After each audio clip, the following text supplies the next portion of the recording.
Hello, everyone, and welcome to episode 9 of Sketch Watch Play. My name is Sean Fleury.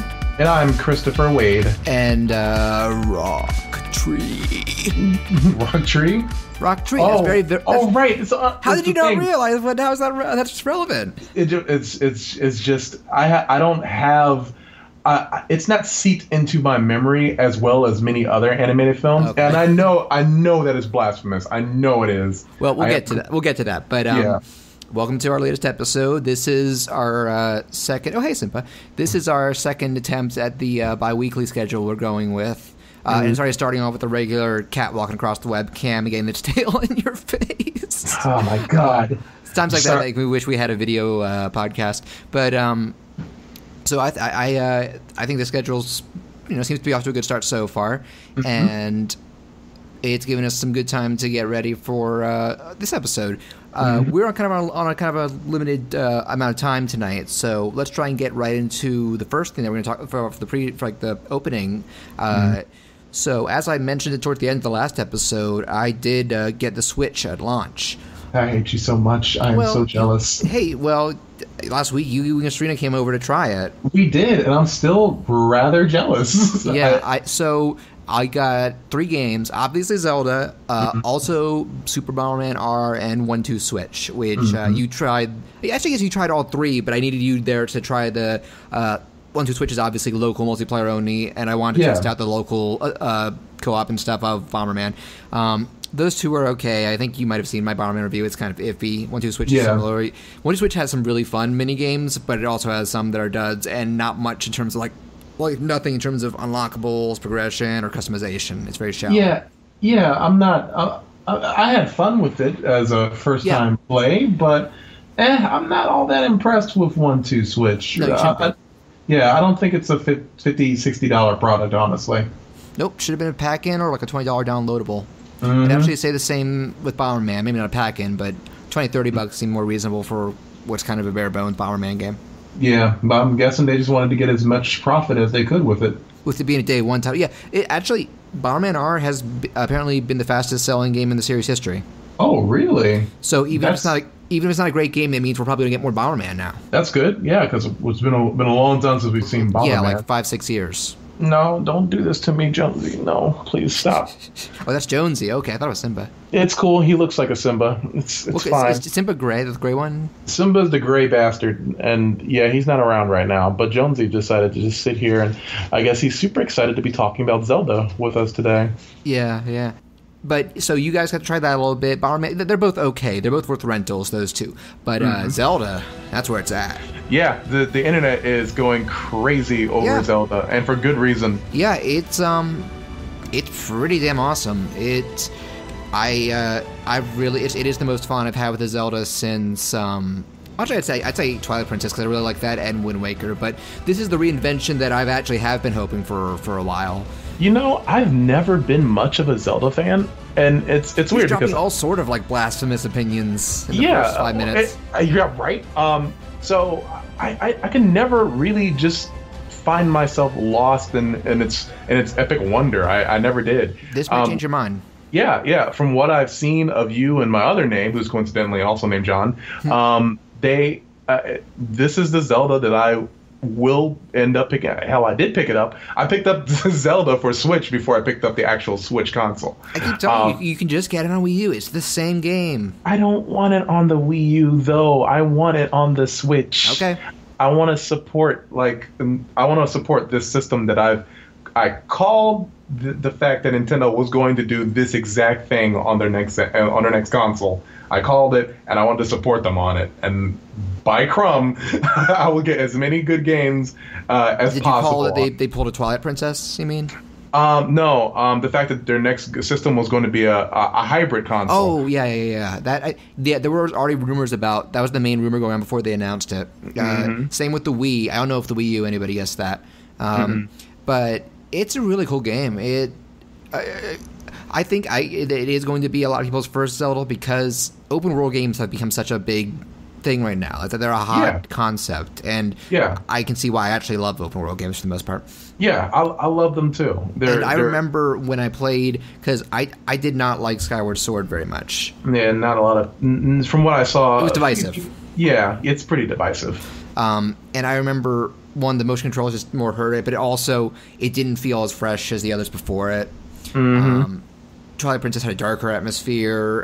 Wind Waker had the whole ocean thing and the toon approach, and I was like, the series needs to reinvent itself for the next entry. And I remember thinking, okay, 2 things I want above all others in the next Zelda: open world like Skyrim, and voice acting. The voice acting gets me. I mean, that's the open world concept, which I love to death. I love screwy, epic, grand scale adventures like Breath of the Wild. Did you say screwy? Screwy. I know it sounds like screwy games. Screwy games. That sounds a good name for an indie developer. Hi, we're Screwy Games. We're Screwy Games. Come see our whimsy developments and new remote control technology. Don't do that ever again, Nintendo, please. But they already have. The Joy-Cons have motion controls. All right. Just a quick little aside. I'm still not used to those teeny tiny things. I have big, monstrous, strong man hands. When you and Serena visited, I forgot how tall you guys both were. Mm-hmm. I might have to. I really don't want to get a $70 controller. I truly don't. No, but it handles fine when you use it as a conventional controller rather than just. I mean, if you play like Mario Kart or something with it, then maybe you might have some issues. That's right. Yeah. But if you gotta get a pro controller, maybe resort to eBay. I don't know. Yeah, I might end up doing that. But tell me a little bit more about Zelda. I've only played like maybe a maximum of 10 minutes of it, right. And I'm not a big Zelda fan. This is the Zelda that's intrigued me the most since ever. I was pretty happy with the way that Wind Waker looked. Yes. But this seems like a nice sorry, cat. Cat in the face. Yeah. This seems like a nice mix of has a realistic polish, but still has that flair of cartoonism in its graphics. It's building off what Skyward Sword did, which is more realistic character environmental designs, but still kind of a flat, semi-cel shaded approach. Okay. They kind of reached a compromise between the Series 2 visual styles at that point. And it works pretty well. I did take some notes on it. It's really in-depth. Both because with how much there is to do and explore in the world, it is a game very much reliant on free exploration. It's been stated they took a lot of inspiration from the very first NES Zelda, which not a conventional open world in modern terms, but that was very much walk around that little grid overhead map and just discover everything on your own. You're not being there's not a plot to go from point to point, go here, go here, go here, like everything after it. Yeah, that's good. And in fact, one thing that people seem to hate more over time was that every main Zelda game started with like prologue sections where it was very linear. It was kind of just teach you the gameplay mechanics one at a time, slowly establish all the plot threads, and then kind of getting things more open. This is just you start the game, Link wakes up, he goes outside, go. Cool. It's kind of jarring. It was kind of jarring, even though I already knew that it started like that. And that is actually not the lack of prologue tutorial stuff. My one big complaint with it is that the story does feel a little sparse and not so much as a priority as the last few Zeldas, which is a little bit of a missed opportunity given the fact that there's finally proper voice acting now. Even though the dialogue voice acting is limited to cutscenes and stuff like when Zelda's omniscient voice telepathically speaks to you or whatever. When it's like normal conversations, especially with like smaller NPCs on the field, they still do the normal Zelda thing like, hey, oh. Yeah, okay. But the voice acting is pretty good from what I've heard. And the characters are characters have always had a lot of personality, even when they're not fully voiced. And so now it's just kind of an icing on the cake. Yeah. And the Link he can only talk with hip. He's only reduced to heroic grunts and vocal spasms, which I think is just hilarious in its own way. Great jokes. Like you have all these professional voice actors just coming along and doing their line, and you just this chump kid going to save the world. He's like, ah! Well, in the cutscenes, he just doesn't make a sound. Really? They make like a gasp, like, like I don't think they knew it would be silly to have a conversation where he's going, it kind of works around the fact that he can't talk. I still have a lot of the game to play because apparently I'm guessing I'm only like 1/3 through it.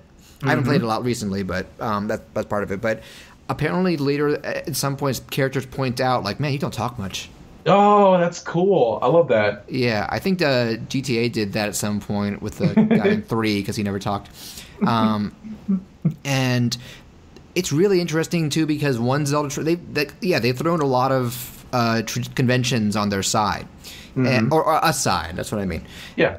Like one thing is a trademark of Zelda is that you gradually unlock more weapons and gear, like various cool tools like the hook shot and stuff over time.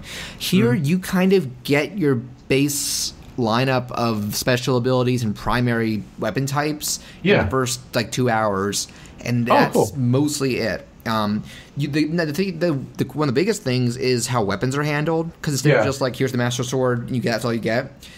You basically have to keep finding new weapons because they break after a certain amount of use. Yeah, I've seen that happen. You can there's some villages where you can purchase them at shops. There are traveling merchants you can run into. You can the big thing I like to do is you can take them from down to enemies. They'll have clubs or spears, and once they're gone, you just pick it right up. And you have an inventory where you can store and switch between them. You can upgrade the inventory. It's interesting. Yeah, I've seen games that have done that before, but never to the level of where I can't say never. I've seen it done to the point where if you exhaust your inventory or if you break your weapon, then you definitely have to keep it. It definitely forces you to keep an eye on how resourceful you're going to be later on. It's not a completely new concept. It's just new for Zelda. And it's really interesting because many of those melee weapons do handle differently. Like, some are two-handed, so you can't use the shield to parry or block attacks, but they're stronger. Some are slower, some are faster. And, it's convention that if Link holds the attack button, he'll do a spin and attack with his sword. That's in Smash Brothers. Yeah. Here, various different weapons have different charge attacks. Like, a spear will do, like, a rapid bunch of jabs. Clubs will do like a really big, powerful swing in front of you. It varies, and so people might pick favorite weapon types. Same goes for arrows. Like they're doing like elemental arrows. Fire, water, not water, ice, electric, and my favorite bombs. Arrows. Now, when I played it over at your house for a level, I switched out a weapon that was like some sort of like electrical sword, and when I spun around, like thunderbolt balls came out of the sword. Yeah, that's the thunder rod. That made me very happy. I was like, man, this is very sweet. And then I noticed that I was running out of I was running out of the juice for the sword, so I couldn't like do the electrical ball all the time. Oh, that's your stamina. Oh, okay. That wasn't for the weapon. Link has stamina for you use it up either by running, climbing, or doing the charge attacks. Yeah, that's right. I did. I did. That was actually introduced in Skyward Sword, and they've built on it here.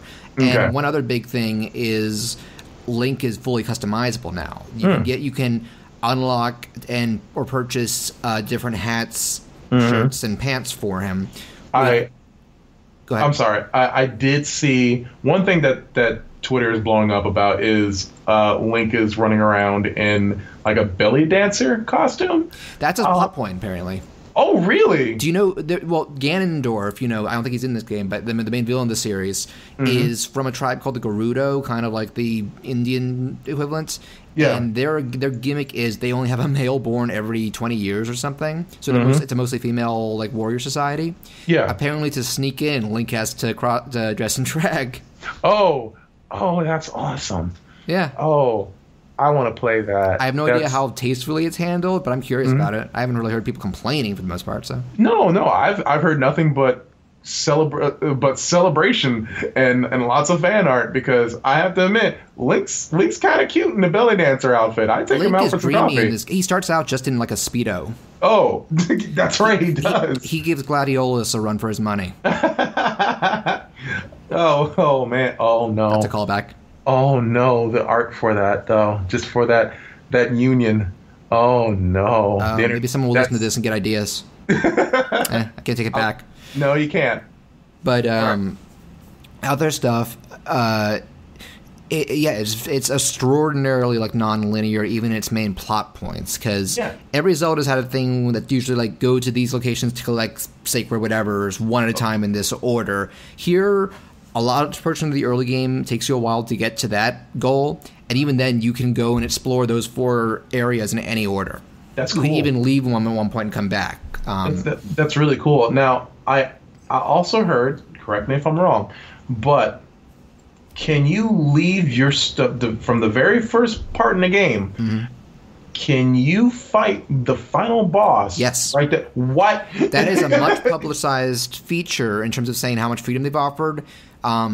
I'm not going to try it because, yes, you can technically from the beginning, once you the prologue, the one thing that's holding you back is that you're on this big cliff and you have to clear a few little shrines, which I'll get to in a minute. Clear the first 4, and then you get a paraglider, which is kind of like a cross between a hang glider and a parachute. You can go off there, and at that point, yes, you can go over to Hyrule Castle and attempt to take on Ganon. Because I'm going to be real with you. I'm one of those. I'm one of those douchey SOBs that will try and beat up the final boss on his first try. You can, but I've heard it is brutal. I want to do it. I really want to do it. Let me know how it goes. But and that actually does tie into one other thing that plot-wise that I think disappointed me a little bit, which is that so the main villain of Zelda has always been Ganon or Ganondorf. The idea is that he was originally a human, and the Triforce got corrupted and became a big pig monster. But here, it's the interesting thing about the time setting is it is tens of thousands of years after every Zelda. After every Zelda? Wow. Tens of thousands, like at least like probably like 50,000. Wow. And the idea is that by this point, I don't know if they're going to go into it by the end, Ganon has become less of an individual, more this consuming force. Like, did you ever see Doctor Strange? No. Okay. He is basically, I get the impression he's like Dormammu. For those who have seen it or are familiar with Doctor Strange, you'll kind of get what I'm saying. Okay. He's become less a character and more this nebulous aura energy that's all about destruction and consumption. Nice. And the setup is, because when they first announced the game, I was like, is this supposed to be post-apocalyptic? The answer is yes and no. Basically, he laid waste to a ton of Hyrule 100 years ago, and Princess Zelda back then, and some other characters, and Link retreated. Zelda has apparently also somehow lived for 100 years, being frozen in there with Ganon. She's imprisoned him within the castle, but the idea is that there's signs that he's about to break out. And Link basically pulled an Aang and went into cryogenic sleep for a century. Mm-hmm. And he wakes up and finds himself in a very different world and gradually regains his memories. It's kind of a nice plot point where going to certain locations will get you a lot of important cutscenes about his time with Zelda and other characters and how things got where they are now.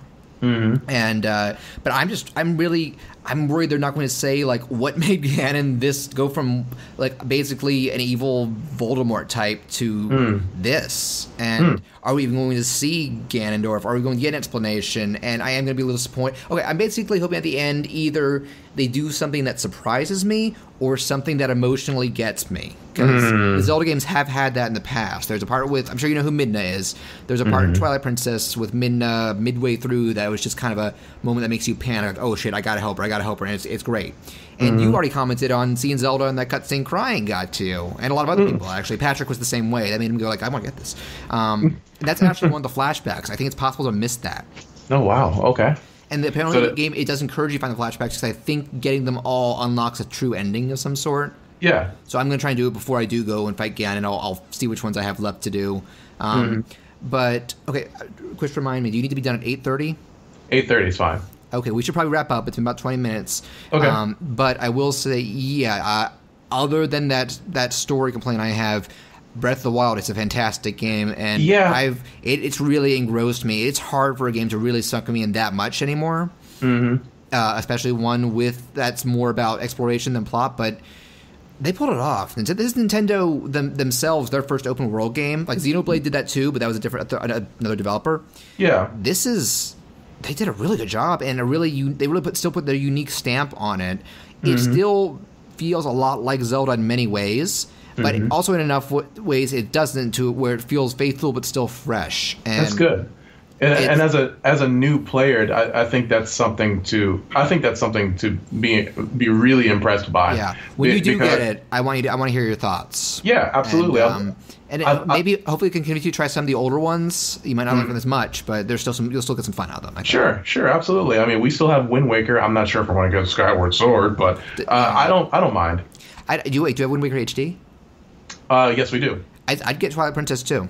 Oh, okay. Especially because last thing I'll say, Breath of the Wild has some good amiibo support, which is if you scan any of the Zelda-themed amiibo, not just the ones they released with the game, but like the ones from Smash Brothers and the anniversary set, you get. It's very heavy on loot drops because you also have to like cook food. You can find food ingredients and cook them at any like campfire you find. Yeah. So the Zelda characters will drop specific themed food and like loot, like gear, shields. Like Zelda dropped her light arrow. Oh, cool. That's from Ocarina of Time and Wind Waker, and that's like her final smash in Smash Brothers. And awesome. One I liked is horses. Now you can find and tame them in the wild, and then register them at a stable. I heard about that. They can be killed too. Yeah, the one thing that made me so excited was the fact that, and I hope this isn't spoiling it for anybody, because I just saw a screenshot, is that there are like these skeleton horses that you can find. I haven't gotten there yet. There are skeletons. But in a sense it would be skeleton horses. I have seen a screenshot. Apparently, you can ride bears. Oh, I've seen that too. That's pretty awesome. And even like animals in the wild, like if you find a way to get onto like a deer, you can ride it. I don't know if you can tame it, but it's a really nice touch. But what I was getting at was if you scan either the Smash Brothers Link amiibo or the Ocarina of Time amiibo, which I got shipped to me just for this game, and because Ocarina is the most nostalgic favorite to me. Yeah. It unlocks Epona, like the iconic Zelda horse from Ocarina and Twilight Princess, because I don't think she can be unlocked normally in the game. Okay. So, yeah, obviously. And the Switch itself, I think we can stand by what we say, which is that you don't have to buy it right now unless you really want Zelda and don't have a Wii U. Yeah. Or if you're like Chris and you want to support the Switch version. But once there's some interesting stuff coming out pretty soon. I'm looking forward to both Splatoon 2 and ARMS, and probably some indie stuff. And hopefully by the end of the year, Super Mario Odyssey and maybe like Virtual Console and stuff. It works really well so far. It just needs more content. Yeah, definitely. And I think I'm actually waiting for a few games myself. Like I supported this game on Kickstarter called Narita Boy or something. And it's a 2D scrolling game. You just it's Did they have a stretch goal for the Switch? I'm sorry. Yeah, they announced that they're going to try and put it on the Switch because it's selling really well so far. Yeah, I was surprised to read it sold better than the Wii did in that launch period. And though I don't think it's going to be a phenomenon on that level overall long term because the Wii was just so accessible. It's encouraging to see it doing well because that's going to encourage other companies to make stuff for it. Absolutely. That's what ultimately killed the Wii U. Third parties just abandoned that thing. Yeah, I'm seeing a bunch of like indie games throwing their support over it. They're doubling down on indie support too. They've said one, they're going to get exclusives. Like Bit Trip Runner 3 is going to be an exclusive. They also said one of the big things the Wii U had a problem with was that it would get ports of indie games like years after they were on other systems. Nintendo said now we're aiming for like day one. Like that's good. Sonic Mania is going to launch on Switch the same day as everything else. That's exactly what I want. Excited for. I'm super excited about Sonic Mania. Forces, which I'm also interested in. Yeah, I'm slowly becoming more interested in Sonic Forces. We should do a Sonic episode at some point. That would be interesting. Oh, absolutely. We're definitely doing that, and I will just roll over and scream if we don't do that. That's fine. So I think it's about time we get to the main event, and it's a big one for me at least. Yes, it is. Let me go grab a pillow really quick. And let me export. Wow, my own giant robot. I am now the luckiest kid in America. This is unbelievable. This is the greatest discovery since, I don't know, television or something. I gotta tell someone. I should call some... No, they'll panic. People always wig out and start shooting when they see something big like you. Oh, wig out. It means crazy. You know, like, No! Don't do that! That's the kind of stuff that makes them shoot at you. So, I want to preface this by saying... I think most of us, you and me, obviously, we love movies. We love animated movies. Not everybody has a favorite movie. Like, my mom has said forever her favorite movie is The Sound of Music, which I have still never seen in its entirety. Chris, do you have a favorite movie? I do have a favorite movie. What is it? It is Who Framed Roger Rabbit. Fantastic movie. I do not blame And that's also one I haven't seen that many times, because you were saying that kind of ties into your exposure to we're talking about a little movie that could, I'm sorry, a 1999 Warner Brothers animated film, The Iron Giant. I can see you trying very hard to contain your excitement. Yeah, it's going to be unleashed.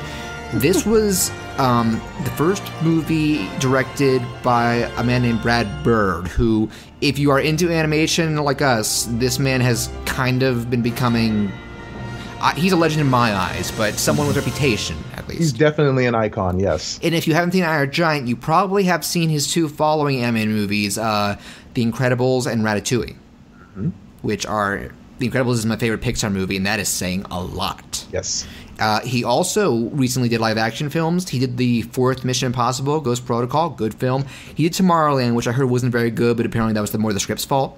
And now he's doing The Incredibles 2, the Pixar sequel I've been wanting. And he is personally writing it himself. That's good. I'm going to rave about this man in a minute, but this movie is kind of legendary, but it didn't start out that way.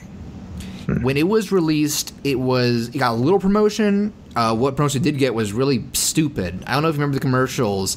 They would do stuff for like a montage set to Rock Me Like a Hurricane by Scorpions. Oh, yeah. Like a slapstick track when the giant's doing this, like, motion with a noise like, something humongous. Oh, is among us. Yeah. It made it look like the dumbest shit in the world. You know, I've seen some posts for a couple of animators every now and then, like remarking about how bad the marketing was for 2D films, and like this came out this came out in the late 90s, right? 1999, summer of '99, kind of started during the downfall of like 2D major studio films, at least. Yeah, that was a shame. Disney was starting to have issues. Well, actually, they did Tarzan that year, but that was a good movie. But you know, we were still getting, that was when they were starting to flounder a bit, and but. I remember, so I was 12 when this came out, and I was already starting to, you know, I know I grew up liking cartoons, obviously. Like, I had a lot of the Disney Renaissance movies on VHS and watched them incessantly. Like, that's why Aladdin is still my favorite Disney movie. It's just, I can't take nostalgia filters off, even though on its own I still think it's fantastic. It happens. It's cool. But, and this was already when stuff, I was 12, heading to middle school and starting to get into stuff, like, this is when the anime boom was happening, too. Like, Pokemon had happened, Toonami was happening, just opening my eyes to some really crazy new stuff. Yeah. And I was starting to think of cartoons as something more than just a distraction. Also, everybody around the time I first got cable and got Cartoon Network and Nickelodeon, when they had some really good stuff on. Yeah. And I was starting to go to some animation website, like one that doesn't exist anymore, and they were talking mad hype about this movie before it was even out. I remember what sold me was they interviewed one of the artists on it, and one of the questions they asked was, when did it first hit you when you were working on something special? Which, that said something to me, and so I was curious, and I went out. Okay, I always give my sibling Patrick and my cousins grief for this. It was Patrick and some of our cousins and my grandma Mimi. She went to the theater, and I went to go see Iron Giant. She took them all to see Inspector Gadget. Guess who won that battle? Well, at the box office, Inspector Gadget won. Well, I was going to say you won that battle because you saw the better movie. Absolutely. I don't think they even liked it when they saw it. They were like 8. But I kind of walked out in a daze. Like, I had never really seen anything like this at that point in my life. This was it kind of opened my eyes to what animation could do when people didn't just try to copy Disney, because they did that a lot back then, and it was almost never as good. Yeah. I mean, you had Princess, the Swan Princess. Swan Princess. This was right after Warner Brothers did Quest for Camelot, Pale Imitation, not a very good movie. And it actually does tie into, when we get to the behind-the-scenes stuff, it kind of did help the Iron Giant become what it is. But, so I walked out of this. This is when I was starting to go, like, I want to make stuff like this. I want to follow stuff like this. This is incredible.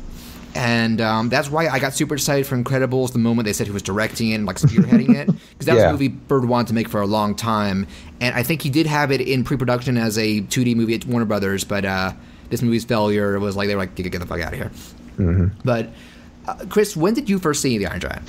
See, I didn't go see The Iron Giant in theaters. Most people did. And unfortunately, I was a kid that was subject to well, whatever was on whatever the commercials told me, I was probably I was either going to go get it or I was probably going to sit out on it because I was poor. So I think at the time I was way up in the Pokemon craze, so there was no way I was going to go see the Iron Giant. In the midst of Pokemania. Yeah, but it finally came on television not too long after that, and I forget what channel. I forget. Cartoon Network runs it often. Yeah, and I wound up watching it. And I'm like, holy shit, this was great! Yeah. What? Why did I see this? Now, mind you, this was the same period that this was in that same era that Cats Don't Dance came out. And, another pretty good Warner movie that got the shaft. Well, that's still a bit of a cult classic. That's still that suffered from very, very bad marketing. That one really tanked too, and that's a good movie. Yeah. And I was like, how can I call myself someone who wants to follow these kinds of who wants to follow this industry? And I'm catching them on television, skipping them out. Yeah. Yeah. And I was still under the impression that only Disney made good animated films, and that was obviously untrue and unfair. But at the same time, it made the me highest batting average. Yeah, I still felt really bad sitting through the great emotional arcs of the Iron Giant and Hogarth. And Hogarth. I was about to call him Hodor. Sorry, we were talking about Game of Thrones at work today. And here I am. I'm like, oh my god, this was incredible. How could I do this to myself? I wanted to get into the story a little bit because there's probably a lot of listeners who still haven't seen it. I will say a few weeks ago it was put back on Netflix. So if what we say sells you, go watch it if you have a Netflix account. It's only like an hour and a half. Have you seen E.T.? Imagine E.T. replace the 80s with the 50s and replace the little alien with a 50-foot tall robot. Voiced by Vin Diesel. That still cracks me up. Yeah, before before most people knew who he was. And my brother pointed out to me, my brother saw Guardians of the Galaxy before me, and he said, John, you're going to love this movie because Groot is basically Vin Diesel doing the Iron Giant again. Down to what happens to them both at the end. Yeah, that's exactly right. But this is just a special movie. There's so many interesting things about it, even besides even just the conceit of, boy befriends robot, government causes issues. It's amazing to think that they were able to get this, family movie off the ground that's so reliant on 50s culture and paranoia. It is so heavily entrenched in all the conflict that the Cold War brought about. The main villain, Kent Mansley, works for the government. He is like this nervous wreck. He has this cool demeanor, but it's that part where he's hanging out at the in the ice cream parlor with Hogarth, and he just starts going off. It's scary. Like this. Yeah. He is so panicky and trigger happy because of that. Like he has that line that's funny where it's like, what's that? The Russian, the Chinese, the Canadians? I don't care. All I know is we don't know where it came from, and that's enough reason to blow up the Kingdom Come. Like you kind of get where he's coming from, but he's like the worst kind of trigger happy. Yeah, he has this very I don't want to say extreme motivation about him, because those are emotions that are intrinsic to a lot of human beings. Yeah, but at the same time, like he does nasty stuff by the end. He does. I remember when there, like during the climax when things finally come to a head, Dean, the circuit father figure played by Harry Connick Jr. is telling Ken, look, he's got the kid with him. If you don't shoot, he won't shoot back. And Ken's like, I'll take care of it. And he walks over. The monster's killed a kid. We got to stop it. By that point, like, you've lost any sympathy you might have had. You're just out for winning whatever the cost. That's exactly right. And there's a lot of really great human design throughout the Iron Giant. It is not the animation. It is not a flashy, super crazy conceptual movie because it takes place in our world in the 50s. But the characters are appealing designed and super expressive, super fluid. Interesting thing, Brad Bird himself animated one shot of the movie just because he was he wanted to get started. It is the great scene where Hogarth drinks espresso. And it cuts to him suddenly, rapid, like mile a minute. Oh yeah, when he's like he's rapid fire, like all these ideas. He just did the stupid homework. They would get up and too. There any more coffee? Bad Bird animated that part himself. He just wanted to nail because it was so fast. And I didn't know he did that himself. That's awesome. One, I think it's the one shot he did himself, but he was still overseeing a lot of it. And there's a lot of to admire about the animation, like the fact that the giant itself is CG. And it was not a new thing by then to blend CG elements with 2D stuff, but I still think this is like the best implementation of it I've seen in a movie. He blends in so well. Yeah. It's a very simplistic look, but you can tell that there's you can tell that it was very complicated to pull off back then. What they did, and what I wish more people would do, is the staff worked on the 3D modeling software and made like an algorithm to make it so that the line movement wouldn't be completely perfect like a 3D model. Because when you're doing a hand-drawn character, there are going to be little imperfections. That's just how it works. And that's how they knew we have to do this if the giant is to blend in convincingly. And they worked at it. And it works, and I wish more people tried that, because more often when I see like cel-shaded elements, it's still a little jarring. Yeah. But and other things, I should check my notes on this. Because I guess we are gonna be going all over the place. Go for it. It is perfectly okay. Okay, so we're talking about characters, but let's also talk about we'll get to emotion in a minute, but it is also a super funny movie. Super funny. Because Brad Bird he worked on Simpsons and King of the Hill, like during their best years. And as like a writer/producer, and that expertise came through. And I think the entire segment with the dinner and Ken entering the house for the first time is like comic perfection. Like Hogarth doing that bizarre. Man, people look this up on YouTube, because that clip is there isolated, where one of the cool things about the giant is that when he gets hit, pieces of him can come off but move independently and reconstruct. So his hand gets loose in the house, like like a dog almost, a big dog. And Hogarth is looking at the kitchen while about to say grace, and he sees the giant. He's like, oh my god, we thank you, and stop the devil that Mom has put in front of us, and stop the devil from doing bad things, and get out of here, Satan. And it is perfect, and it keeps going because Ken enters the house, and there's that part in the bathroom. Like, it's already funny that Hogarth fakes going to the bathroom, and then the door gets slammed on Ken's face. It is just, you're already howling, and then it's so good. And also, one nice thing I noticed, because I did buy the film on Blu-ray finally, because they finally released it last year with the signature edition. It's really neat to, see the animation in HG and not only notice like what you do with 2D, like the thickness of the brush strokes, but there are little touches like when Hogarth first starts the grace and notices, he does this motion where he like rolls his eyes, tails his hands, and then his eyes just suddenly bulge. And there's a little thing to the motion where the eyes bulge out and then retract just slightly. It's this super appealing, expressive. Like, man, so much passion for this movie, even though, by the account of the documentary, they kind of got their budget slashed. Basically, both the reason the production was stressful and that they got kind of free reign was after Quest for Camelot failed, Warner Brothers was kind of like, just, okay, fine, we do whatever with this. We're going to move on from animation. We don't care. But, and even then, there was a producer who really had to fight with Warner Brothers to get Bird to make the movie he wanted. But here's the thing. He actually did make a mistake, which was by the time it was finishing up, they said, okay, I can't remember the reason, but they said, if you want us to release it in the normal time slot we originally had, we got to rush promotion. It's not going to get the full, we need to delay it to next year if you want that. And Bird was like, we've worked on this, we're ready to get this out, do it. And he regretted it. He tells this story about how opening weekend he was in L.A., he walked by like a Red Robin or something where he thought it was going to be a promotion. Nothing. He walked into the theater. It was playing like the rear. The marquee, instead of having a little graphic, it was like a piece of paper taped to it saying Iron Giant. He walked in the theater opening weekend on a Saturday morning, like 8 people in there in L.A. And then when he was leaving, there was like a cardboard standout, not in the front, but towards like one of the exits, and the arm had been torn off. It was just a perfect analogy for. And he just cried. He was heartbroken that his baby was failing. But let's get into like the emotions of this movie, because it's pretty heavy for what people might expect from a film like this. The interesting thing about the giant is, like, the first shot of the movie is you see Sputnik, and then you see him coming down like a meteor into Earth. Yeah. And there's that great part with like that ship captain wrecking his boat and like seeing the giant, being the first to see the giant. Yeah. But so when Hogarth encounters him, the giant is kind of like a big infant. That is the one plot point that's kind of requires a leap of faith, which is that he has robot amnesia from a bump to the head. But that's what it is. Because when he does remember his proper phone, they zoom in and you see the dent disappear.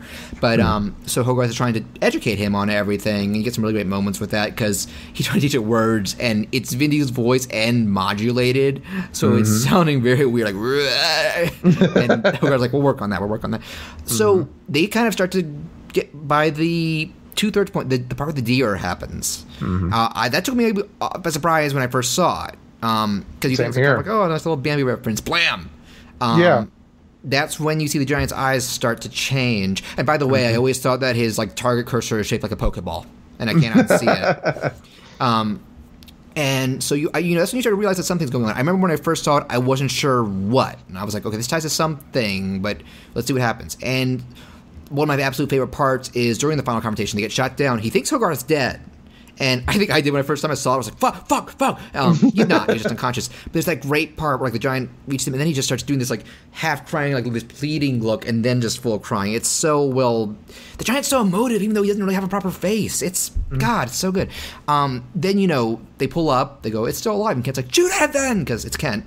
And there's that great part, like you see in front of him, they're shooting his back. He's not really reacting, but then he gets up. The music goes like boom, and he's like. And he has that horrible scream. His eyes turn red. And he turns into this like the world's monstrosity. And I was so horrified when I saw it in the theater. I was like, this giant I've come to love is. Look at this. This is awful. And then it gets even more powerful when like Hogarth confronts it. He's staring at the barrel of like this giant plasma cannon. And that's when they hammer in the film's lesson, which is what Kent told him about. Being who you choose to be. And basically, your circumstances shouldn't make the person you are, but. You kind of need to work towards what you think is the best, and that's what snaps him out of it. And then, of course, the part that makes everybody cry. I was just about to ask, what was the part that really got to you? That made you? I mean, besides all the other stuff, it's the end. The way the conflict is solved, that's what gets everybody. Both, just the music is so good. There's so little dialogue to it. Just that. Little simple goodbye. It's a callback because when Hogarth was trying to train, he's like, "Me stay, you go," and then the giant says the same thing, but he means like, "Yeah, no following. This is goodbye. I know what's going to happen." And the real clincher is that one more great callback where the giant wanted to be Superman. So his last line is he remembers Hogarth. He's staring that nuke in the face, and here you are, you used to be, and he just goes Superman and closes his eyes and smiles. It's so beautiful. Yeah. Oh my God. I sat in my living room pretty blown away by that film. I kicked myself so many times for not spending the money and going to go see that. You've seen it when they did the signature edition like a year or two ago. Yeah. I used that opportunity to show it to a cousin of mine who had never seen it, and yeah, she liked it and she cried. And funny thing, I introduced this movie to Patrick because I demanded the following Christmas, parents, get this thing on VHS, get me this thing, and they did, and Patrick loved it. I got it again. They finally released it on DVD when The Incredibles came out, to capitalize on Brad Bird. And funny thing, it's actually become Patrick's favorite movie, he told me recently. Keep in mind, Patrick is not a geek on our level. He likes cartoons, but not as much, so that says something. Maybe I rubbed off on him in that regard, but it's up his alley. And with my parents, my mom said, "John, don't tell this, you'll embarrass me." But my mom, she likes good movies, but she has very different tastes. Like I said, she loves her favorite movies, not music. She is a fanatic for Hunger Games and stuff. So when I first showed it to her and my dad, when I got the DVD, my dad didn't remember much, and my mom said like a few days after, like, "John, I don't get why you love this so much. I'm not seeing it." So, but early this year or late last year, they were like, I was visiting them, and they said, "John, it's on HBO or something. You want to watch it again?" And I said yes. And when it was over, my mom turned to me and said, "John, this was awesome. I remembered it as a different kind of movie, like all gray and somber. I don't know, it was weird." My mom falls asleep a lot during watching movies at home, so I think maybe that's what happened. But she was howling at the bathroom, the dinner stuff. My dad was too, and they were into it. It's such a universal kind of movie to enjoy. It definitely is. You can get so much out of it, be you kid or adult. If you're a kid, you get the broad strokes, and you get nice color animation and fun robots. If you're an adult, it's I don't know. Sometimes it's thought provoking. It's sometimes captivating. It's such good character dynamics. It's incredibly writing is so good. Like I will always say, Brad Bird just has this perfect, but sense of directing like conversations.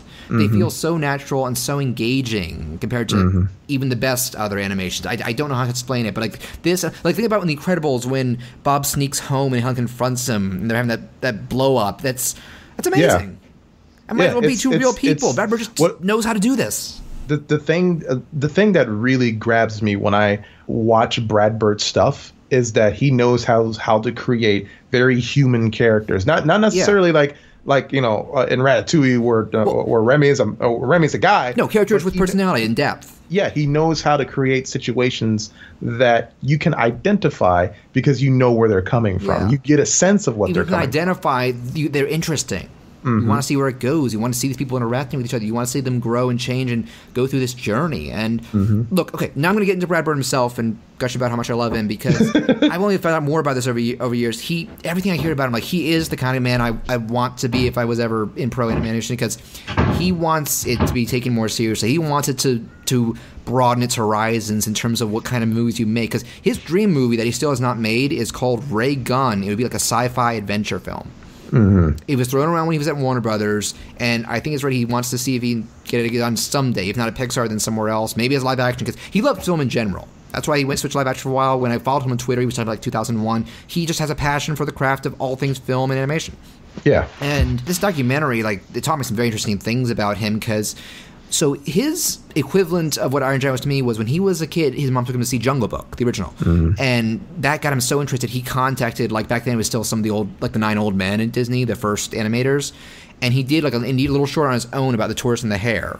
And that interested them so much. He was like 12, and he did something more than either of us have probably ever done. And they mentored him and got him a work in the studio. But this was during Disney's first kind of like dark period, where things were slowing down. Their movies weren't as big hits, like Black Cauldron and whatever. Yeah. And there was basically a point where they called him into the office because he was being outspoken, like, no, we got to try harder. We got to make stuff like we used to. And he basically said, like, okay, you can either fire me or I can just voluntarily quit because I'm not going to put up with this. And he also went through a dark period after that, and this explains pointing out the problems that guns can cause. His sister was shot by her boyfriend. Wow. I didn't know that. Yeah. That's horrible. And basically, what the genesis of getting Iron Giant started was, I can't remember how he ended up back up at Warner Brothers, but they were throwing around the movie for a little while already because it's very loosely based on a book called The Iron Man. You can probably guess why they changed it. And I read the book. Other than the intro of it meeting Hogarth, it has very little to do with it after that, but he liked the concept. And he had an idea. His pitch was to Warner Brothers, what if you had this creature that was made to be a gun, a weapon, and it didn't want to be? And they were like, let's work with that. And they turned out something terrific. I remember hearing that pitch, like, about the gun and about the creature and like what would happen. I remember thinking to myself, that's really poignant. That's you can build so much from off of that. That's what I'm talking about. Just he wants to push the boundaries so much, and with some of his movies he already has. And that's why I'm at Everything Incredibles 2, and whenever he does try to do another animated movie that's like a passion project of his. Because I've read Ratatouille was one of those Pixar movies that was having production troubles, and he revamped it. Yeah. Like, originally they were going to, like, the rats were going to be more anthropomorphized and wear clothes and stuff, and he's like, no, we can make this more grounded but still fun. And he made it into something terrific. All of his animated movies, I think, are total classics in my eyes. I do want to bring up, so the Signature Edition, it is basically added 2 scenes that were storyboarded, and I think in one case already voiced, but cut for budget time reasons. One, and I will say, you should watch it, but you should watch the theatrical cut first. Okay. The first thing they add is something that is nice, where it's Kent and Hogarth's mom, Annie, talking at the diner she works at before, like, he even sees the giant. Just to kind of establish, because they hook up at the end, they get to like each other, and it's kind of establishing that they actually do have something, friendship starting to grow already.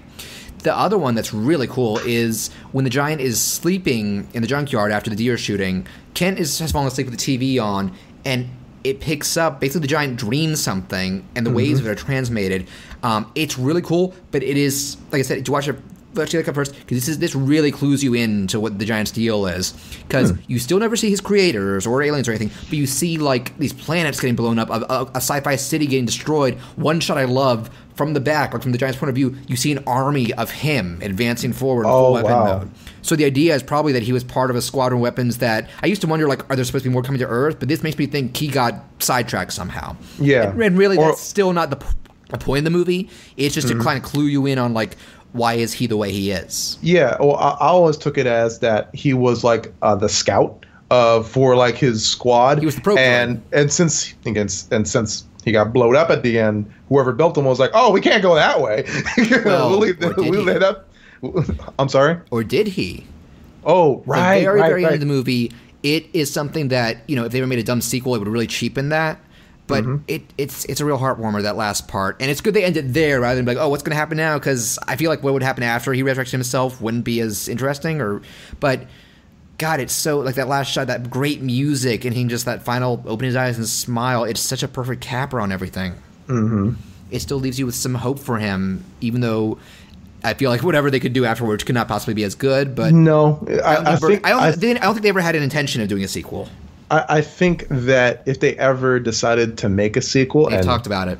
I'm sure they've talked about it. I'm never going to see one if they do it. I refuse. The only way, because I'm seeing it, but the only way I am seeing it is if Brad Bird's attached. I don't think he's going to. I don't think he has ever entertained that idea. And that's fine. With The Incredibles, he entertained it for a long time, but he was saying, because I would ask him, do you want to do Incredibles 2? He's like, yes, but I'm still brainstorming it, and I want to wait until I have a good enough story. And now, I guess he's like, yeah, I'm ready. Let's do this. Yeah, and I'm glad that it's great. I'm glad he's the kind of director that kind of takes his time with movies instead of just rushes out a sequel. This movie was 20 years ago. He has made 4 movies since. Yeah, and he's pretty iconic. Yeah, and I actually remember hearing they considered him for Force Awakens. Really? I didn't know that. By then, he was a big enough deal, and he probably could have pulled it off. I think so. I think he passed on it for something or other, or I think it was his choice. Like, maybe he felt it just wasn't the right fit for him. And I actually have heard stories about how he is, when he's in charge of a project, he's not a bastard, but he is very perfectionist. He's going to be demanding, like, no, we got to make this as good as possible. Do it again. Like, he's going to be breathing down your neck, like, this has to be good. This has to be good. I saw the documentary on The Incredibles and how really fast-paced and controlling he was, and a lot of times, it makes sense for the kinds of films that he creates. And you'd see him that in the documentary they mentioned that he and the producer were kind of bicker and still trying to iron out. So and the point of it was to make the best thing possible. You really got to get the Blu-ray of Iron Giant and watch that documentary called The Giant's Dream, unless it's available to purchase online somewhere. I definitely will. It's eye-opening. Yeah, I definitely will. I also remember when watching the Incredibles documentary on the animators, not documentary, but on the animators' commentary. Yeah. When Brad Bird's commentary, he was very joyful. He was very lively, and you could see you can hear the passion that's coming out of his voice. With the animators, you could tell just fucking tired they were. They were exhausted. They made a classic though. But I don't like Bird's commentary track on Incredibles much because it's mostly thank yous. He doesn't discuss to make the movie. He's like, oh yeah, this guy did this part and blah blah blah. This guy did this part and blah blah blah. But on the flip side, his commentary for Iron Giant, even though I haven't watched it in a while, is better. He goes a little more in depth in terms about how it was to make the film. Even stuff that I don't know if you mentioned in the commentary, but Cloris Leachman, who's like a pretty iconic actress from like sitcoms and stuff back in the day, she had a role as Hogarth's teacher. Really? She recorded a bunch of parts. In the final movie, she has only one line, like, don't make me come over here. Basically, as much as they liked her work, the story wasn't working as well with all those scenes, so they cut it. And that happens. Yeah. That's a shame, but it happens. Yeah. There are also, I remember, interesting things they talk about.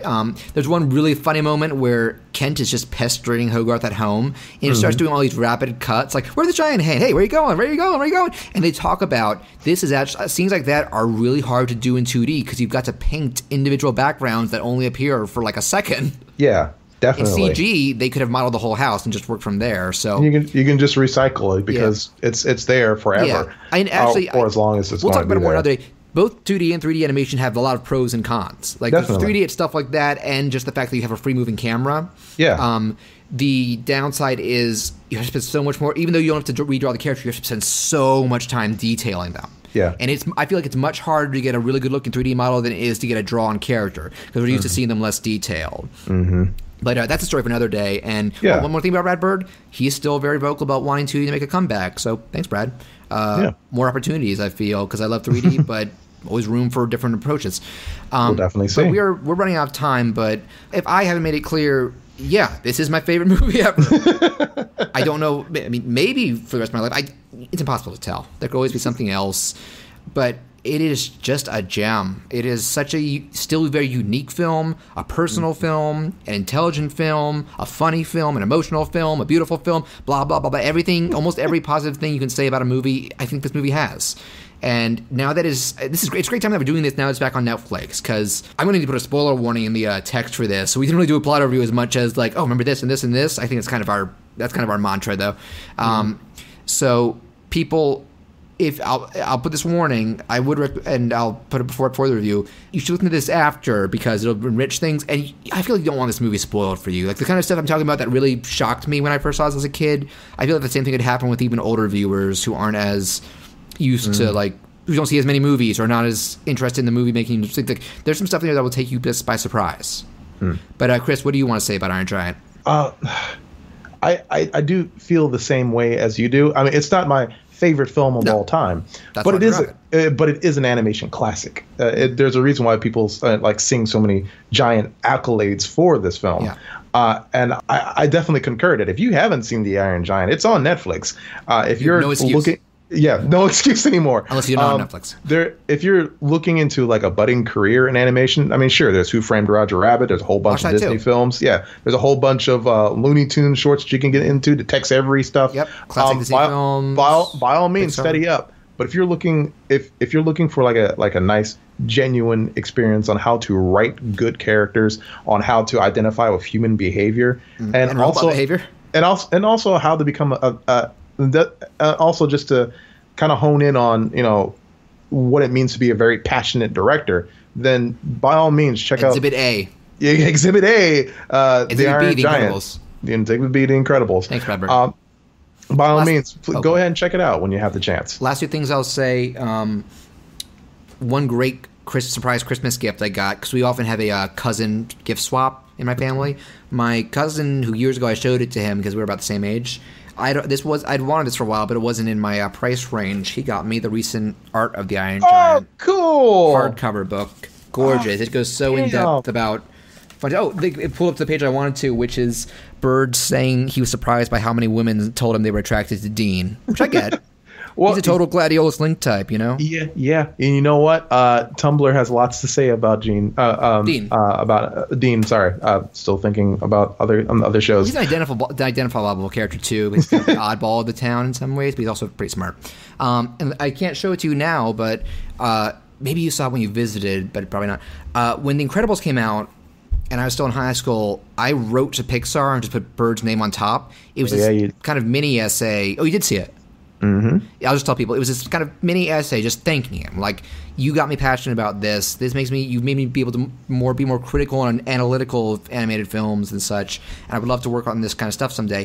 And he wrote back. It was like a short thing, like a paragraph or two, but just it was complimentary. He was like, you sound like you're on the right track, keep analyzing these movies, which he kind of predicted me reviewing movies years later. And he also included an autographed mini poster of The Incredibles. It's been framed in every place I've lived for the past few years, including my bedroom hallway now. But I guess that will bring things to a close. Yeah, one more thing. We got to get you out to like the CTN Expo one day. CTN Expo is a giant animation convention that's hosted in Burbank, California, almost every year. Me and Serena went once, and we've had a blast. I would love to go. It's just a money and time commitment. Yeah, the money, definitely put aside the money and the time to be able to get in. Share a hotel room. I don't know. You could share a hotel room or bunk up with some friends if you know any in California. But we always have an aunt in California, but not in Burbank. Yeah, they usually have people who worked in the animation industry come in and guest and talk. We met, who was it? Andreas Deja, sweetie? Oh. Yeah, we met him. He's like one of the big guys of the Disney Renaissance. I think he did Jafar, Scar, and Hercules. He was their lead animator, right? Yes, that's him. Legend. We also met, we didn't meet him, but Glenn Keane was there, and that was Disney fun. Legend. Also, Gendy Tartakovsky was there. Oh, that's timely. This was before the new Samurai Jack was even announced. And I want to review that at some point. I haven't watched it yet, but we got to watch the entire thing before we do that. I just made my first full season pass purchase for a show in years because I want to support this. This is something I thought I would never see. I gotta support this, and I gotta watch this. I want to see how this wraps up. I want to see. And I love the fact that it's more adult. Oh my god, actual blood. I mean, that makes me sound like a psychopath, but it's just the fact that now Tartakovsky, he's got less filters now, and he can really wrap things up the way he wants to. And it's so great that Cartoon Network is actually supporting it. Yeah, I'm glad that Samurai Jack is back. We'll probably do a full Samurai Jack review soon. he was actually hinting at it, but he didn't really say much about it. He was like, "I'm working on something new. He was trying to do stuff for years. He was trying to do stuff for years, like a movie or some sort of miniseries, and this is still one season. But I guess they actually, I think they announced years ago, Fred Ray was going to do a movie to wrap it up, but that fell through. There were like multiple attempts at it, and I think that was always the plan. But eventually, I'm glad they decided to do a series out of it. Gives it more time. I'm going off at a tangent, but my point is that if you ever feel the need to go to CTN Expo, I'm not sure Brad Bird if ever, he'll show up there. Other people to see. Yeah, but I think it's an interesting experience, and by all means, you'll definitely find like as passionate as you feel about the Iron Giant, you're going to meet some very, very like-minded people there. I guarantee it. Of course. And it'll be fun for anyone who's interested. So I just want to throw that out there. So it's probably about time we wrap things up. Sure. This has been fun, and it was so nice to kind of gush about one of my favorite things in the world for like 40 minutes. But I will say, next episode, we're going to be trying something, a little different with our next two episodes, is that we're going to do 2 guests in a row, both making their debut on the show. I'm not going to say who either guest is, just because with each one being YB, there's still a chance either of them could be unable. Yeah. But obviously, we'll announce them when the episode starts. But I will say what we review, because we'll probably do it if they still can't make it. So our next episode, I will say my pre-show topic is, we're recording this on Thursday the 23rd. I have already pre-ordered my ticket tomorrow for opening day of Power Rangers. Oh, boy. Yeah. You actually played the Mega Battle game with me when you visited, too. Not a very good game, nostalgic, but the movie sounds better from what I'm seeing. So I will discuss my thoughts on that, as will our co-host, our guest host. But we will be doing another retrospective / overview of the Marvel Cinematic Universe, which, you know what? It's kind of nice that we're following up on Giant with it, because I actually consider it my favorite overarching movie series, if that makes any sense. It does. All right. It'll be very fun to discuss that. And man, this has been a content-filled episode, despite us having a limited amount of time. But this has been. I am John Fleury. I'm Christopher Wade. And you are who you choose to be. Yes, you are. Also, Boy's Life. No, Watamo. I should just start quoting random things and just making you laugh. Just a Superman. You're better than Vin Diesel. Like you just break into my house, and while I'm sleeping, you just go Superman. You're like, oh God, what the fuck, Superman doing here? Okay, that's it.